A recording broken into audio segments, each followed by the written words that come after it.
And I'm going to bring out our first panel. So for our first panel, we're going to have a friendly little chit chat, a discussion, a debate. This is called Court is in Session: the Bulls versus the Hyperbulls. Now I have a quick apology for you. There's no Bears here. We didn't invite Gordon Johnson. I'm sorry, but. So normally it's Bears versus Bulls, but we're all Bulls here, so this is the Bulls and the Hyperbulls. Now, our moderator is Warren Redlich. Yo! Let's go! Trademark words. You know, Warren's been with us through this journey of seeing, like, what is the potential of robo-taxis? And when I first saw his videos, I was like, dude, what is he on? Because I want some. But actually, I think he might be right, and I'm sure he'll be bringing that perspective. I smoke marijuana. So... To Warren's right, we have the esteemed Bruce Burnworth. Now, Bruce has been very public about how he has generated tens of millions of dollars playing the Tesla ponies. Oh, I mean the options game. But he's very good at it. He's very clear. Don't try this at home. Don't copy him, but he just shares his stories, and they're really amazing. I'm sure you've seen him interviewed. And he's the founder of Healthy Soil Biomes, making the world a better place, based on all of his Tesla earnings going into that. So now we have Bradford Ferguson, who is the founder and chief of Halter Ferguson Financial. Now, Bradford was interviewed by Dave Lee, and he pointed out, you know, Elon might need to pay some taxes, and I think I've calculated how that's going to work. It was an incredibly insightful video, and Bruce has many decades of experience in managing his clients' investments, and we're very lucky to have him here, and he's an extremely generous person. Hello? Yeah. To the left of Bradford Ferguson, we have Emmet Peppers, who I feel like I don't know about you guys. But I am, even though I'm meeting Emmet for the first time today, he's closer to me than many members of my family, to be really honest, because I've watched something like 85 interviews with him and Dave Lee, but they're all, each time it's like, wow, oh my God. So Emmet has been also extremely generous with sharing his journey, going from tens of thousands of dollars to tens of millions of dollars. So, you know, we're going to see if he's and we're going to have a reveal. We're going to find out who's the bull and who's the hyperbull. Larry Goldberg, to the left of Emmet. Larry is the founder of Sapiens Decisions. Oh, and I also want to recognize that we have 50% of our Plaid sponsors are on this stage, represented by Larry Goldberg with Sapiens Decision, Bradford Ferguson, Halter Ferguson Financial, and Bruce Burnworth with Healthy Soil Biomes. So this event wouldn't be happening without 50% of the Bulls and the Hyperbulls on the stage, and we're going to let you guys take it away. Warren? All right. How we doing? All right. Should we sit? Let's sit. Oh, and wait. Sam Korus is on the stage behind us. We have a special guest on video. So Sam Korus is one of the lead analysts at ARK Invest, specializing in electric vehicles, robotics, and he's been an integral part in developing ARK's deep analysis, that we've all been following for many years. And Sam was tweeting out some really cool observations last night about Giga Texas, and I'm sure he's going to have a lot to say as well. So Warren, you're going to have to moderate between the virtual and the real. Yes. Okay, so for starters, I think we talked about this. Bradford, I'm going to ask Bradford to go first and make a bull case for Tesla before Bruce and I destroy him with the Hyperbull case. All right, so looking short term, last year Tesla made about $5 a share. And if you look at Berlin and Austin, each one can make $7.5 billion in gross profit per year. Just with simple math, 500,000 vehicles times 50,000 ASP, which is conservative, times 30% gross profit. So you add that to the $5 and we're at $20. So obviously, Austin and Berlin won't get there right away, but I think Tesla does $15 in earnings this year, and next year it's going to be, it may be close to $24 or more. So like, you meet Kevin, he's at, in 2025 or 26, he's at $24 a share. Like, he'd be over on like the far side over there. So I think Tesla has incredible leverage in their business, and automobiles alone is undervalued. And I have a simple spreadsheet where I have a valuation of $2,000 just on automobiles and a useful FSD, but no robotaxi. So that's where I am as a starter. All right. So is Sam here? I want to give I Sam am a here. shot because we're going to forget about you if I don't give you a shot. So first of all, really nice to see you. I don't know if you can see me, but really happy you're here. Sam, why don't you tell us you're with, and sorry, Sam with ARK Invest, correct? That's right. So please tell us why Bradford's wrong and why it's worth more than that or less than that. All right. Well, my hands I think are more tied by compliance, but I'll give some high level thinking here. Is thinking about Tesla as far as what the constraints are and the battles that we all fight from I'd say naysayers. And I think in the early days it was demand, right? Every bear out there said there's no demand. I think that's pretty clearly no longer the case. And then it became, okay, they're supply constrained. They're still supply constrained. It was battery cells. Now, that's being worked on. And it was capital for a while, and that seems to be taken care of. So I think right now, the real question is, what are the actual constraints to stop Tesla from scaling faster than anyone imagined? And I think that's why, what Matthew was saying is so spot on. Massive scale. What are the hurdles to clear to get to there? And I think one by one, they're knocking them down. You've got the cell production, you've got the factories coming out. And I think, it's quickly becoming clear management bandwidth is kind of the limiter here. And, there's no one has more bandwidth than Elon Musk. So, I wouldn't doubt what he can do and what he's been able to do with the people he's surrounded himself with. Thank you, Sam. Thank you. I want to continue with the ordinary bulls first before we get. I want to acknowledge, by the way, the empty chair for Stephen Mark Ryan, who I've met so many people who tell me they love my channel while wearing Stephen Mark Ryan's T-shirts.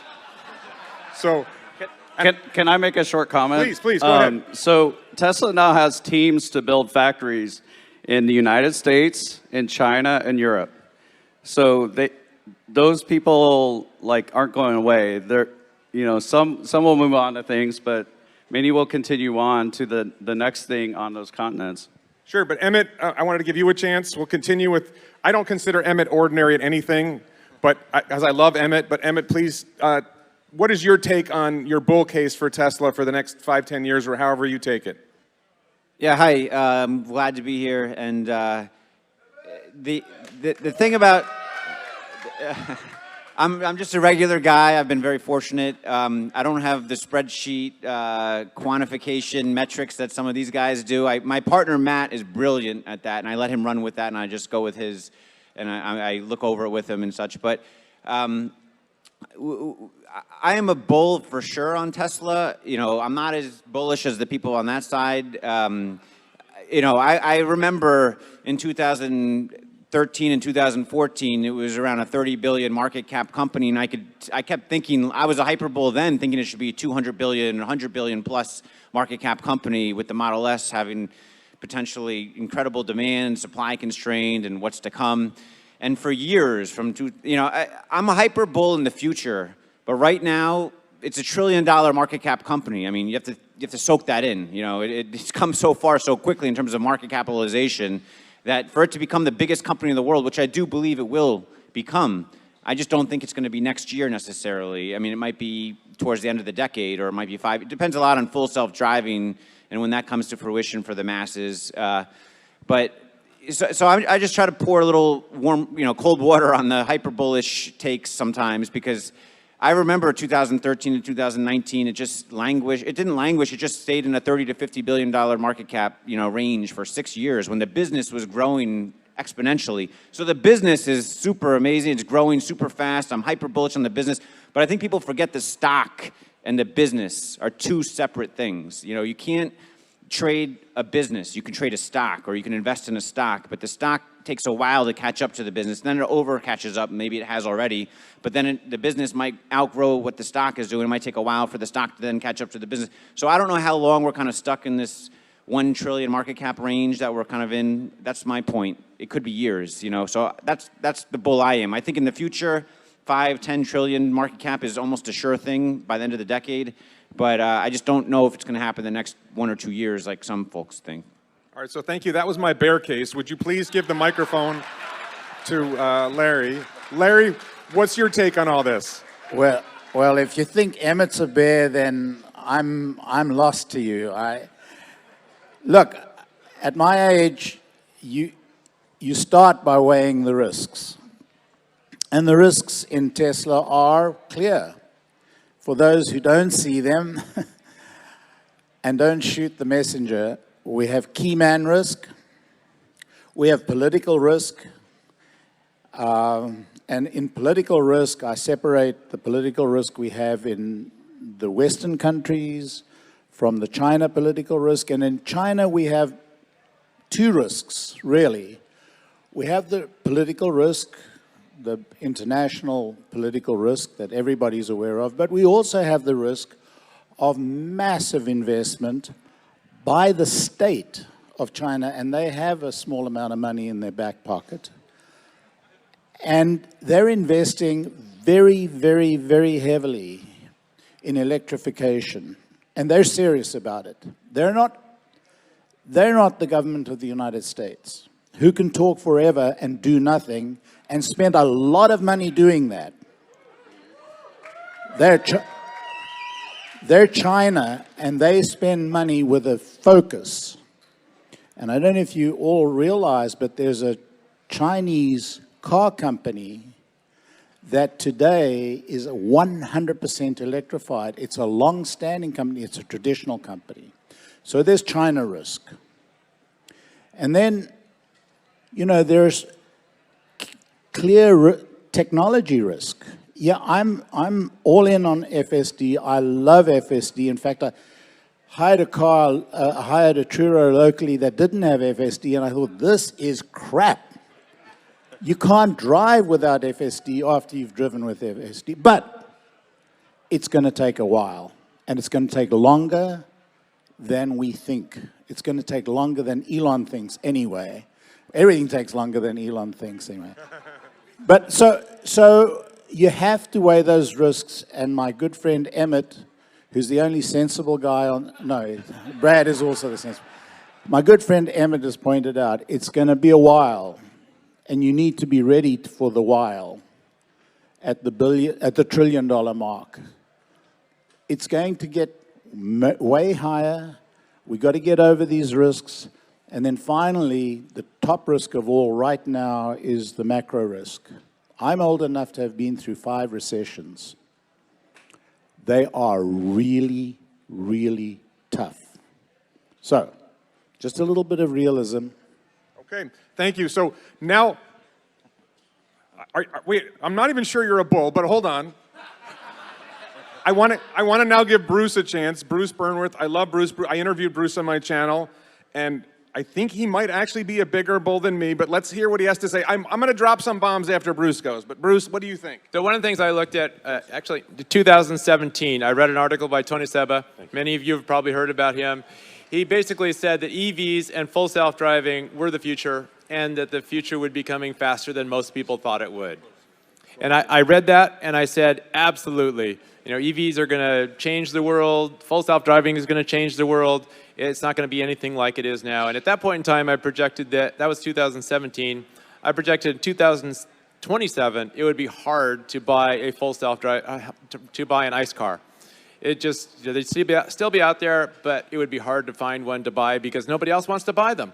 Because EVs are going to be so less expensive than an ICE car, and they're going to cost less to operate. It's just going to be a cliff. ICE cars are going to come along, they're growing, and then all of a sudden it's like, boom, they're going to drop off a cliff. And there won't be enough ability to build EVs fast enough to meet that demand, and so it's going to be a fascinating time. And we're really looking forward to it.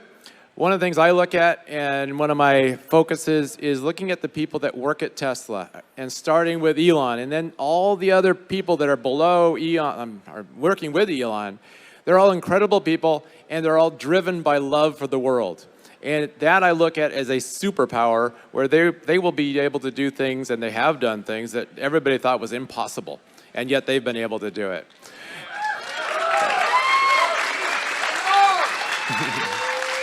So I look out into the future, and people ask me, what's Tesla going to be like in 10 years? I say, I don't know. What's the stock going to be like in 10 years? I don't know. It's too hard to look out 10 years. That's a long, long time in Elon time, as far as what they're going to be able to accomplish. I look out in 5 years, in 2026, and I see that Tesla could be at $10,000 a share before the next stock splits in 2026. And I don't say that's a 99% certainty. It's more like a 50 or 60%. And actually, before the Optimus was introduced, I had it at like a 50% probability that would happen. Then with Optimus, I said, okay, it's going to go up. It's maybe a 60% probability that's going to happen in 2026. So looking forward to that. I want to drop a concept, which I'm going to call an Elonopoly or a Muskopoly. And look at, we're going to see this with full self-driving. We're going to see this with bot. But start with Starlink, the Starlink satellite network. You decide you want to compete with Starlink. How much money do you have to invest to build out your competitor to Starlink network? And the minute you get there and you actually have a working satellite network, the quality of your service is less than Starlink's, and your cost of deploying the network was 10 times what it cost SpaceX to deploy that network, and you're 5 years late to the game, if not 10 years late to the game. One of the things you'll hear from Tesla Q is, on the one hand, they'll say, Tesla can't do full self-driving. And then the other thing they'll say is, well, when Tesla gets to full self-driving, somebody will be right behind them. Well, no. Tesla is investing billions of dollars to build millions of cars that are driving around collecting data to generate this robo-taxi network of the future. Once they're there, if you decide, I want to make a robo-taxi network like that, and you invest that massive amount of money, by the time you get there, they're better than you are. You're not going to, and they can drop their price, so you're not going to make a return on investment. What they're doing is they're creating markets that don't even exist. They're investing massive amounts of money in developing the technology. And number two in the market, if you're making the decision, do I want to invest $10 billion to become number two, and I'm not going to make my money back? I think Larry's point about China might make the investment anyway. But by and large, if you're a savvy investor, you would say, well, why am I going to do this? The minute I get there, the profits are going to vanish because it's now a competitive market. Same thing with bot.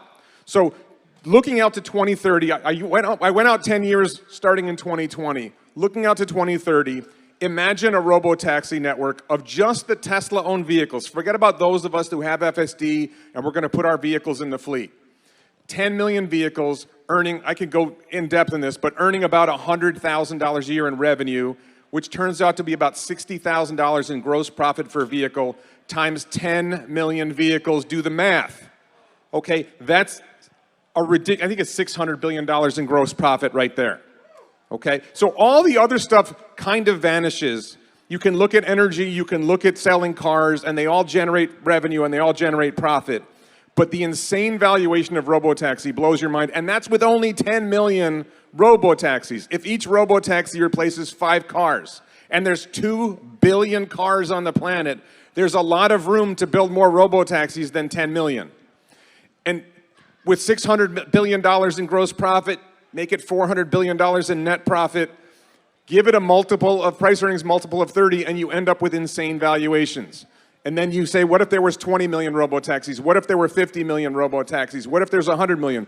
Well, how many will Tesla be able to build by 2030 if they're building 1 million last year, 2 million this year, 5 million next year?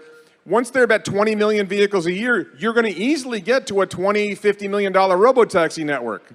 And one of the things I say that really makes people mad is they're not going to sell you a car anymore.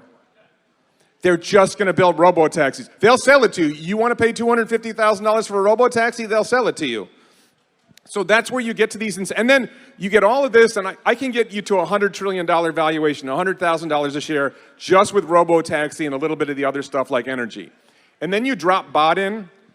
Emmet's done interviews with Dave Lee. Bradford's done interviews with Dave Lee. I interviewed Dave Lee, and Dave is so conservative, and he doesn't want to get there. And then I mentioned bot, and I think he cried. He kind of lost it. If you watch the interview where I interviewed Dave Lee, and you have to go late in the interview, I asked him about bot, and he just started looking up at the sky. He's getting all misty-eyed. And if you think about this question, and Bradford and I were talking about this before, I think. Suppose when you're manufacturing at scale, a bot costs $5,000 to make.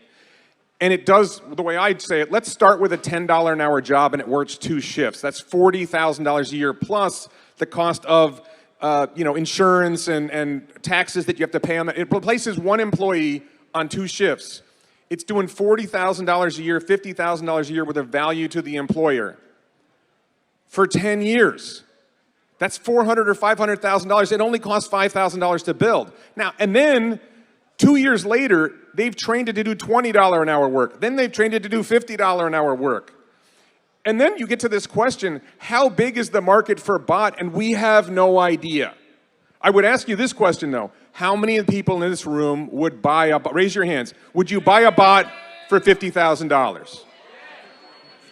Okay. And imagine scenarios like, what's the ratio of bots to humans on Mars? It's like 10, it's 10 to 1 easy. So I think I'm rambling too long. I want to let Larry respond to my insanity. Larry, how crazy are Bruce and I in our hyperbull talk? Well, Bruce is pretty sane, but you are gone crazy.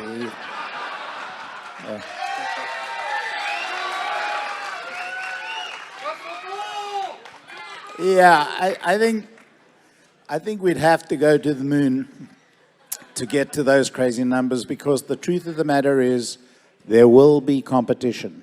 Okay, let's talk about that. What about my point? What about my point? I want to finish. I'm not telling you that the competition are going to beat Tesla, but they are going to beat the price down. They are going to impact the market. The market is not perpetual and it's not infinite. The nature of the market, the nature of economies is that prices fall. That's the given. Not the value of money, which is constantly falling, but the prices fall. Inflation may actually make it look like they're going up, but prices fall. So I don't think Optimus is going to fail. I think Optimus is going to be an incredible success for Tesla. But the numbers, I don't think that full self-driving or autonomy or robotaxis are going to fail. They're going to succeed wildly. But the numbers, so I think the numbers are crazy. I think the numbers are calculated just simply on a spreadsheet with ever-rising revenue and ever-rising prices, but that's not how the world works. So, Warren, it's a fantastic concept, but it's undoable. Okay, just a quick note. Sam Korus, who was here with us from ARK Invest, had to drop out of the call, so Sam won't be back. I just want to challenge you on this point about there will be competition, because I raised that before. The Tesla Q says they won't be able to do FSD, but as soon as they do, everybody else will have it. And I've made this point that in order to develop a competitor to FSD, to create your own robotaxi network, you would have to do the investment that Tesla did. You would probably have to invest more than Tesla did because Elon and his team are better at it. Don't forget the Tesla team, by the way. Let's everybody thank the Tesla team. Yes. So someone comes to you and says, I want you to invest $10 billion in my company. I'm going to build a competitor robotaxi system, and when we're done, the prices are going to fall. We're going to be number 2 in the marketplace. Do you think the return on investment will justify the investment? I don't think it'll matter to, say, the state of China what the return is, just as an example. I think they'll pump whatever money is necessary to do what is ever necessary to create and $10 billion is not a lot of money. So $10 billion, I mean, there are 20 companies in the United States who could drop $10 billion on a market that large. So yeah, I think there'll be competition. Okay. I think it'll be late. I think it'll be second class to Tesla, but it'll be there and it'll affect these magnificent spreadsheet numbers it's going to hit them. Okay, I want to go to Bradford in a second. I just want to drop one point about this. December 21, 2015, SpaceX lands its first orbital rocket booster. Everybody said it was impossible. It's been over 5 years. The competition is coming, right?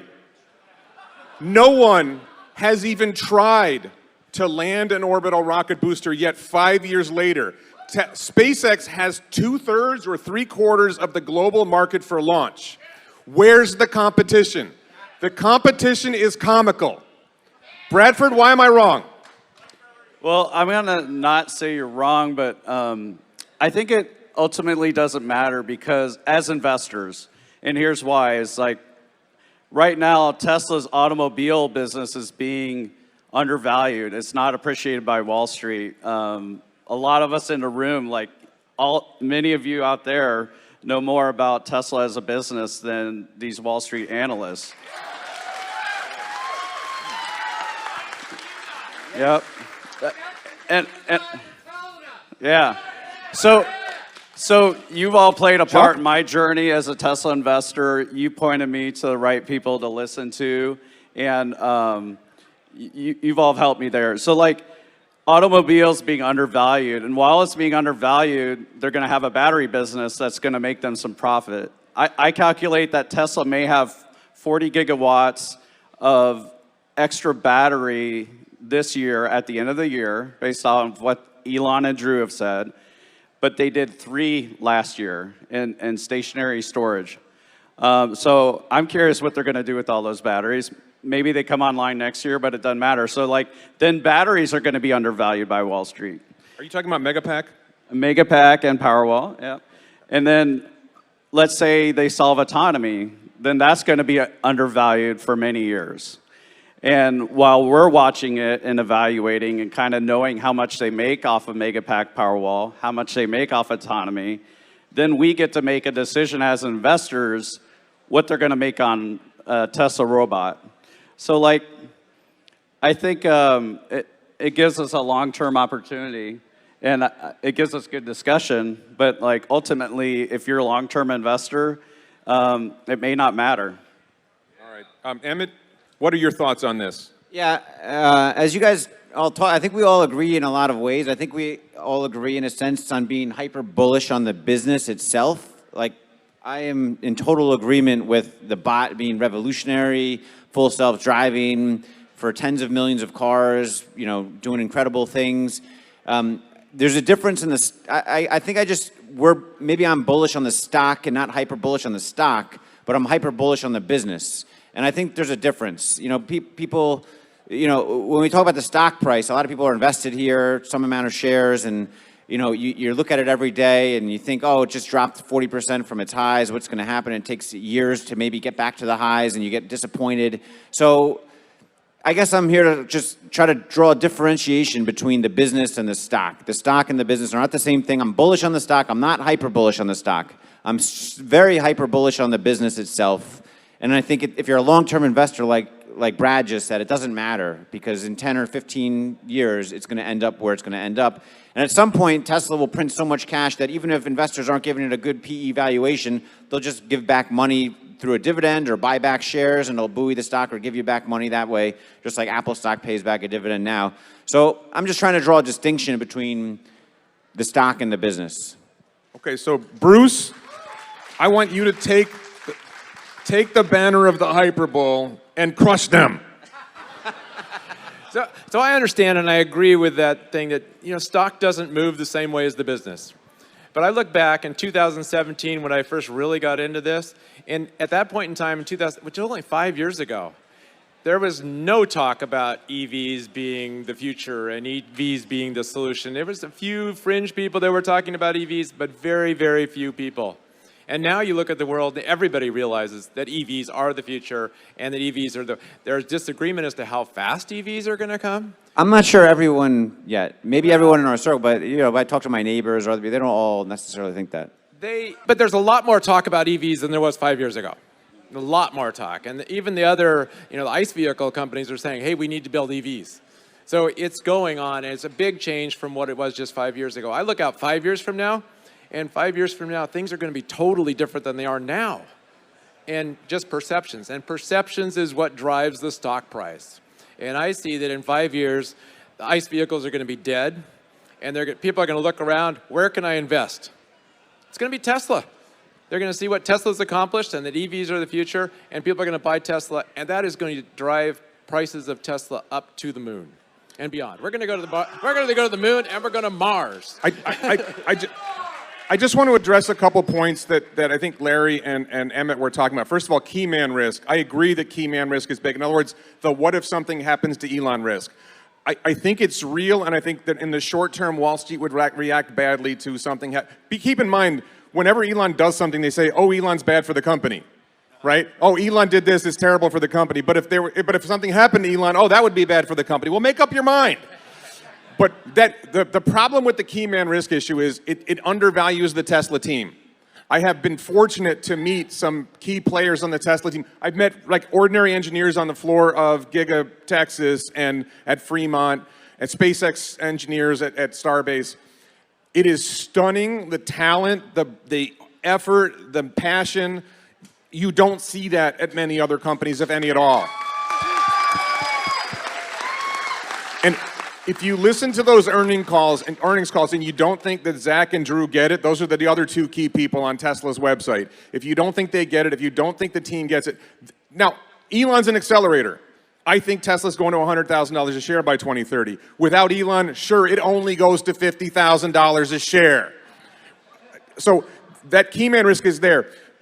Emmett's point about what the value of the company is versus what the value of what the Wall Street values the stock, and I kind of want to get Larry's take on this. If you go back in history and you look at Cisco Systems and General Electric, there was a time when Wall Street said that's the #1 player in the market and they get a price premium. They end up being valued over their actual value because there's a sense that that's the big dog.